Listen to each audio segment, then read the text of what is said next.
오늘 우리에게 주신 하나님 말씀은 창세기 31장 43절에서 55절 말씀입니다. 라반이 야곱에게 대답하여 이르되 딸들은 내 딸이요 자식들은 내 자식이요 양떼는 내 양떼요 내가 보는 것은 다 내 것이라. 내가 오늘 내 딸들과 그들이 낳은 자식들에게 무엇을 하겠느냐. 이제 오라. 나와 내가 언약을 맺고 그것으로 너와 나 사이에 증거를 삼을 것이니라. 이에 야곱이 돌을 가져다가 기둥으로 세우고 또 그 형제들에게 돌을 모으라 하니 그들이 돌을 가져다가 무더기를 이루매 우리가 거기 무더기 곁에서 먹고, 라반은 그것을 여갈사 하두다라 불렀고 야곱은 그것을 갈레스라고 불렀으니, 라반의 말에 오늘 이 무더기가 너와 나 사이에 증거가 된다 하였으므로 그 이름을 갈레스라고 불렀으며, 또 미스라라 하였으니 이는 그의 말에 우리가 서로 떠나 있을 때에 여호와께서 나와 너 사이를 살피시옵소 함이니라. 만일 내가 내 딸을 박대하거나 내 딸 외에 다른 아내를 맞이하면 우리와 함께할 사람은 없어도 보라, 하나님이 너와 나 사이에 증인이 되시리라 함이었더라. 라반이 또 야곱에게 이르되 내가 나와 너 사이에 둔 이 무더기를 보라. 또 이 기둥을 보라. 이 무더기가 증거가 되고 이 기둥이 증거가 되나니 내가 이 무더기를 넘어 내게로 가서 해하지 않을 것이요 내가 이 무더기 이 기둥을 넘어 내게로 와서 해하지 아니할 것이라. 아브라함의 하나님 나홀의 하나님 그들의 조상의 하나님은 우리 사이에 판단하옵소서 하매 야곱이 그의 아버지 이삭이 경외하는 일을 가리켜 맹세하고, 야곱이 또 산에서 제사를 드리고 형제들을 불러 떡을 먹이니 그들이 떡을 먹고 산에서 밤을 지내고, 라반이 아침에 일찍이 일어나 손자들과 딸들에게 입맞추고 그들에게 축복하고 떠나 고향으로 돌아갔더라. 아멘. 사람이 살다 보면 도저히 마주 앉고 싶지 않은 사람이 있습니다. 생각만 해도 가슴이 답답해지는 이름, 또 20년 묵은 억울함이 얹혀 있는 얼굴이 있습니다. 오늘 본문에 야곱이 바로 그런 사람이었어요. 길리앗 산 위에 야곱은 장인 라반과 마주 앉았습니다. 20년 동안 자기를 10번이나 속인 사람, 품삯을 10번이나 바꾼 사람, 그리고 지금은 칼을 품고 사울길을 추격해 온 사람입니다. 인간적으로 보면 이 만남은 칼부림으로 끝나야 정상입니다. 그런데 놀랍게도 이 만남은 돌무더기와 식탁과 입맞춤과 축복으로 끝납니다. 도대체 그 사이에 무슨 일이 있었던 것일까요? 오늘 우리는 이 화해의 산에 함께 올라가 하나님께서 엉킨 관계를 어떻게 푸시는지를 함께 살펴보려고 합니다. 그리고 그 산 위에서 우리 인생의 길러앗을 만나게 되기를 바랍니다. 첫 번째는 내 것이라 외치지만 정작 할 수 있는 것은 아무것도 없었습니다. 야곱의 20년의 서름을 들은 라반은 43절 이렇게 말합니다. 딸들은 내 딸이요 자식들은 내 자식이요 양떼는 내 양떼요 내가 보는 것은 다 내 것이라. 사과 한마디 나올 것 같은 자리에 내 것이라는 말이 네 번이나 반복됩니다. 야곱이 낮의 더위와 밤의 추위를 견디며 20년 땀으로 일군 모든 것 앞에서 라반은 끝내 한마디도 인정하지 않습니다. 이 한마디 속에 라반이라는 삶의 인생이 담겨 있습니다. 인간의 욕심이란 참 이상합니다. 많이 가질수록 만족하는 것이 아니라 더 움켜쥐려 합니다. 라반은 부족해서 움켜진 사람이 아니에요. 넘치도록 가졌기에 더 놓지 못한 사람입니다. 그런데 여러분, 우리는 라반을 보며 뭐 이런 사람이 다 있나라고 혀를 차기 쉽지만 정직하게 들여다보면 내 안에도 라반이 살아있고 살아있지 않습니까? 내 자녀다, 내 재산이다, 내 집이다, 심지어 내 교회다, 내 방법이 옳다 하면서 우리도 인생 마디마디에 내 것이라는 도장을 찍으며 삽니다. 인간이 살아가는 방식이 이렇습니다. 그러나 성경은 분명히 말씀합니다. 시편 24편 1절에 땅과 거기 충만한 것과 세계와 그 가운데 사는 자들은 다 여호와의 것이로다. 내가 소유했다고 믿는 것은 하나님께서 잠시 맡기신 것입니다. 청지기가 맡은 것을 제 것이라 착각하는 순간 그는 라반이 되어 갑니다. 그런데 본문을 읽다 보면 정말 놀라운 것은 라반의 바로 다음 말입니다. 내가 오늘 내 딸과 그들이 낳은 자식들에게 무엇을 하겠느냐. 방금 전까지 다 내 것이라고 호령하던 사람이 숨 한 번 돌리기 전에 내가 무엇을 하겠느냐라고 탄식합니다. 다 내 것이라면서 아무것도 할 수 없다는 것입니다. 여기에 인간의 모순이 그대로 드러납니다. 우리도 그렇습니다. 내 자녀라고 말하지만 아이의 인생을 책임져 줄 수 없지요. 내 건강이라 말하지만 병 하나 막아내지 못합니다. 내 재산이라 말하지만 내일 일을 보장하지 못합니다. 나는 소유자는 될 수 있을지 모르겠지만 주인은 될 수 없습니다. 모든 것의 참주인은 오직 하나님이십니다. 그렇다면 물어야 합니다. 왜 라반은 아무것도 할 수 없었을까요? 힘이 모자라서가 아닙니다. 그는 형제들을 거느리고 7일을 맹렬히 추격해온 사람입니다.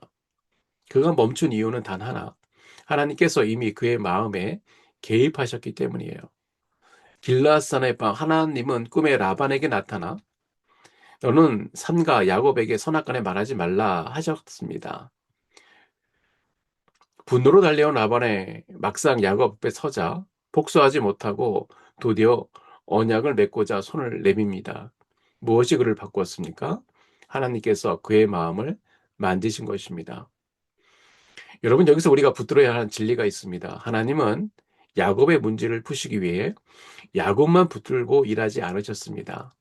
야곱이 잠든 사이, 야곱이 알지 못하는 곳에서 하나님은 라반의 마음 한복판에서 역사하고 계셨습니다.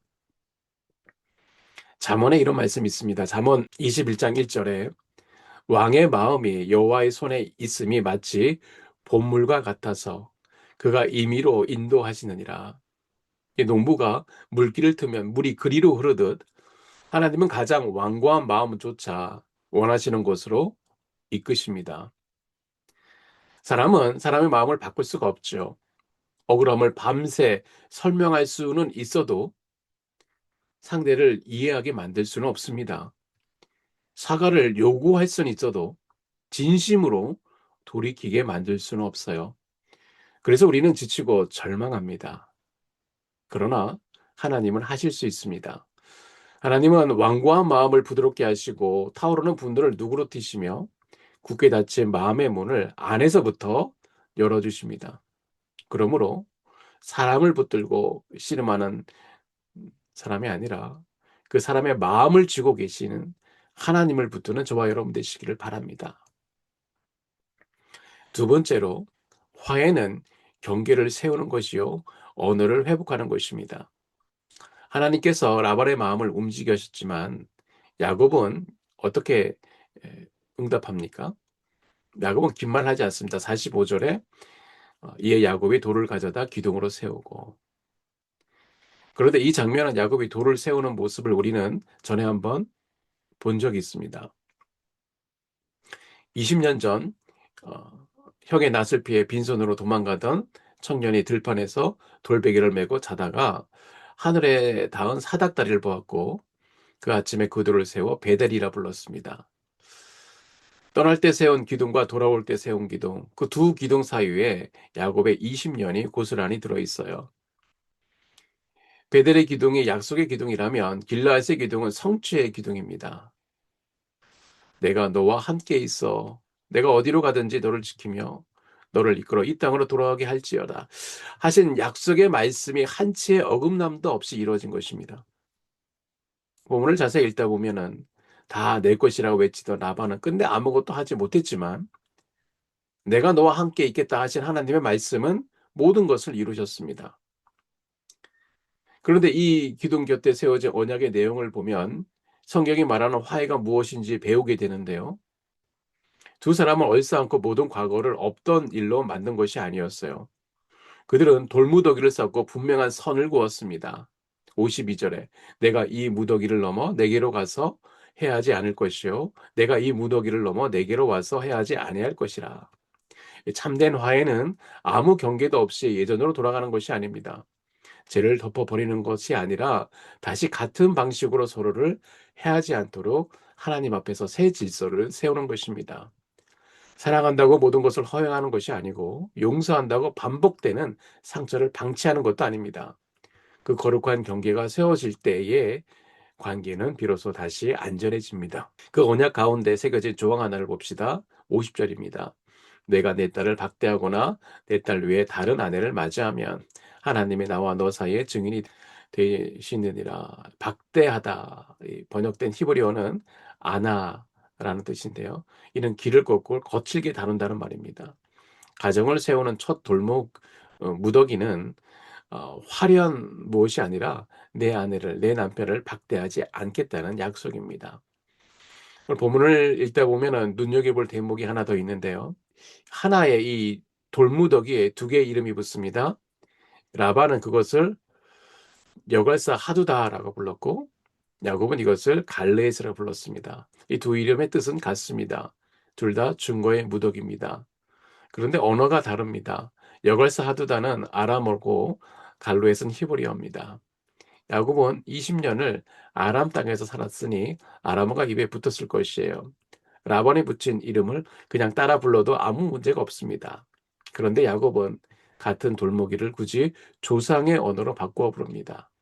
이것은 발음의 차이가 아니라 정체성의 선언입니다. 외삼촌, 저는 이제 외삼촌의 언어로 살지 않겠습니다. 수유옥의 누리 멀어서 다 내 것이라 외치는 바단 아람의 언어를 청산하고 아브라함과 이삭의 하나님의 언어로 돌아가겠습니다. 실제로 53절의 라반은 아브라함의 하나님과 나홀의 하나님을 나란히 섞어 부르지만 야곱은 오직 그의 아버지 이삭이 경외하는 이만을 가리켜 맹세합니다. 평화 조약은 맺되 신앙은 썩지 않는 이것이 길르앗의 손 야곱의 신앙이었습니다. 이 장면이 남의 이야기로만 들리지 않습니다. 어, 우리는 이민자의 생활을 하면서 날마다 두 언어 사이에 살아갑니다. 직장에선 영어로 말하고 집에 들어와서는 한국어로 기도합니다. 아이들은 학교의 언어와 가정의 언어 사이를 오가며 자랍니다. 그러나 본문이 묻는 것은 한국어냐 영어가 아닙니다. 야곱이 회복한 것은 히브리어 그 자체가 아니라 그 언어에 담긴 세계, 곧 언약의 하나님을 기억하는 삶의 방식입니다. 세상은 라반의 언어를 가르칩니다. 더 가져야 한다는 언어, 남을 밟아야 올라간다는 언어, 손해보면 바보라는 언어입니다. 그러나 하나님의 백성에게는 다른 언어가 있습니다. 감사의 언어, 축복의 언어, 용서의 언어입니다. 오순절에 성령 임하셨을 때 제자들에게 가장 먼저 일어난 변화도 말이 바뀐 것입니다. 성령을 받은 사람은 언어가 변합니다. 집에서 쓰는 말투가 바뀌고 자녀를 부르는 음성이 바뀌고 형제를 평가하는 단어가 바뀝니다. 이방 땅 한복판에서 조상의 언어를 회복한 야곱처럼 이 런던 한복판에서 하나님 나라의 언어를 회복하는 저와 여러분이 되시기를 바랍니다. 셋째로 용서의 식탁을 차리게 됩니다. 그 돌 무더기에 또 하나의 이름이 더해집니다. 또 미스바라 하였으니 이는 그의 말에 우리가 서로 떠나 있을 때에 여호와께서 나와 너 사이를 살피옵소서 함이라. 49절의 말씀입니다. 미스바는 망대라는 뜻입니다. 파수꾼이 성벽 위에서 지평선을 응시하듯 주의를 기울여 지켜보는 하나님을 부르는 이름입니다. 그런데 흥미롭게도 이 기도가 라반의 입에서 나옵니다. 라반이 왜 이 기도를 할까요? 사람의 눈이 닿지 않는 곳에서 야곱이 약속을 어길까 봐 두렵기 때문입니다. 증인 세울 사람이 없으니 하나님이라도 증인을 세워 야곱을 묶어두려는 것입니다. 라반에게 살피시는 하나님은 감시하는 하나님입니다. 그러나 같은 말이 야곱에게는 전혀 다르게 들렸을 것입니다. 야곱은 이미 그 살피시는 눈을 경험한 사람입니다. 품삯이 10번 바뀌는 동안 그 부당함을 보신 분이 하나님이셨고 라반이 칼을 품고 쫓아오던 밤에 꿈에 나타나 그 손을 묶으신 분이 하나님이셨습니다. 야곱의 고백 그대로입니다. 42절 하나님이 내 고난과 내 손의 수고를 보시고 어젯밤에 외삼촌을 책망하셨나이다. 같은 돌무더기가 라반에게는 경계선이지만 야곱에게는 기념비입니다. 같은 하나님의 눈이 어떤 사람에게는 두려움이고 어떤 이에게는 위로입니다. 그 차이는 하나님 앞에 선 그 사람의 자리가 결정합니다. 이제 이야기는 마지막으로 흘러갑니다. 54절입니다. 야곱이 또 산에서 제사를 드리고 형제들을 불러 떡을 먹으니 그들이 떡을 먹고 산에서 밤을 지내고, 저는 이 구절 읽을 때마다 마음이 웅크려집니다. 그 떡을 먹는 사람이 누구입니까? 칼을 품고 쫓아온 라반의 형제들이에요. 어제까지 야곱을 잡으려 했던 사람들이 오늘 야곱이 차린 식탁에 둘러앉습니다. 고대 근동에서 함께 떡을 뗀다는 것은 언약의 인치며 너는 더 이상 내 원수가 아니라는 공적 선언이었어요. 그들은 어, 한 산에서 함께 밥을 먹습니다. 원수 곁에서는 잠을 잘 수 없는 법입니다. 잠든다는 것은 상대에게 내 목숨을 맡긴다는 뜻이기 때문입니다. 쫓던 자와 쫓기던 자가 나란히 잠든 그 밤, 길리앗의 돌무더기는 말할 수 없는 화해를 말하고 있습니다. 그러나 이 식탁이 거저 그냥 차려진 것이 아님을 우리는 압니다. 이 식탁에 앉기 위해 야곱이 내려놓아야 했던 것이 있습니다. 20년의 억울함입니다. 따지자면 끝이 없고 보상을 요구하자면 명분이 차고도 넘칩니다. 그런데 야곱은 한마디 조건도 달지 않습니다. 지난 일을 들추지 않고 손해배상을 청구하지도 않고 사과를 요구하지도 않았습니다. 그저 돌을 세우고 식탁을 차립니다. 어떻게 그럴 수 있습니까? 야곱은 자기가 지팡이 하나만 들고 요단을 건넜던 사람임을 알았기 때문입니다. 그렇습니다, 여러분. 은혜를 받은 사람만이 청구서를 찢을 수 있습니다. 내가 받은 것이 은혜인 줄 아는 사람이 남에게 받은 것을 내려놓을 수 있습니다. 인생은 엉킨 실타래와 같습니다. 엉킨 실타래 앞에서 사람이 택할 수 있는 것은 셋입니다. 엉킨 채로 그냥 사는 것, 단칼에 잘라버리는 것, 그리고 시간이 아무리 걸려도 한 가닥 한 가닥 푸는 것입니다. 길르앗에서 하나님 하신 일은 바로 이 세 번째 길이었습니다. 하나님은 라반을 단칼에 치워버릴 수도 있었어요. 그러나 하나님은 라반의 꿈에 나타나시고 두 사람을 마주 앉게 하시고 돌을 쌓게 하시고 떡을 나누게 하시고 마침내 입을 맞추고 축복하며 헤어지게 하셨습니다. 20년 엉킨 실타래를 한 가닥도 상하지 않게 풀어낸 것입니다. 이것이 하나님의 방식입니다. 말씀의 결론입니다. 길리앗 산 위에서 우리는 세 가지를 보았습니다. 다 내 것이라 외치던 라반은 아무것도 할 수 없었고 사람의 마음을 움직이는 분은 오직 하나님이셨습니다. 그 하나님의 일하심에 야곱은 기둥을 세워 응답했습니다. 경계를 세우는 화해, 그리고 라반의 언어를 버리고 언약의 언어로 돌아가는 결단이 있었습니다. 그리고 그 모든 언약은 살피신 하나님의 눈 아래서 용사의 식탁으로 인쳐졌습니다. 바울은 하나님을 이렇게 소개합니다. 우리 가운데서 역사하시는 능력대로 우리가 구하거나 생각하는 모든 것에 더 넘치도록 능히 하실 이라고 말합니다. 오늘 본문이 보여준 하나님이 바로 그런 분입니다. 야곱은 라반과의 만남이 칼부림으로만 끝나지 않기를 바랬을 것이에요. 그러나 하나님은 그가 구하거나 생각한 모든 것보다 더 넘치게 일하셨습니다. 추격자를 축복자로 바꾸셨고 원수의 무리를 한 식탁의 손님으로 바꾸셨습니다. 두려움의 산을 화해의 산으로 바꾸셨어요. 그리고 그 모든 일을 야곱이 잠든 사이에 시작하셨습니다. 우리의 인생에 길르앗이 있습니까? 도저히 마주할 수 없는 사람, 20년 묵은 실타래 넘을 수 없는 것 같던 두려움의 산이 있습니까? 오늘 그 산 위에서 살피시는 하나님을 바라보시기 바랍니다. 그분은 지금도 우리가 알지 못하는 곳에서 우리가 잠든 사이에 우리를 위해 일하고 계십니다. 그 하나님을 신뢰함으로 약속의 돌을 쌓고 하나님의 나라의 언어를 회복하고 용서의 식탁을 차리는 저와 여러분 되시기를 주님의 이름으로 축복합니다. 잠시 기도하시겠습니다. 사랑의 하나님 아버지 감사합니다. 오늘도 우리를 살펴주시니 감사합니다. 우리가 잠든 사이에서 일하시고 우리 손이 닿지 않는 사람의 마음까지 만져주시는 주님, 주님을 찬양합니다. 그렇지만 나 자신을 돌아보면 때때로 라반처럼 모든 것을 내 것이라 주장하며 사람을 붙들었고 내 상처와 억울함만 크게 여기며 청구서를 움켜쥐고 살았습니다. 주님, 불쌍히 여기사 용서하여 주시옵소서.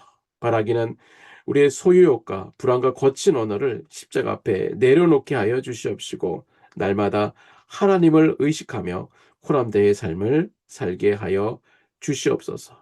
주님, 불쌍히 여겨서서 서로 떠나 있는 우리 부모와 자녀 사이에 주님께서 친히 살펴주시옵시고, 불 수 없는 관계의 실타래 한 가닥도 상하지 않게 풀어 주시옵소서.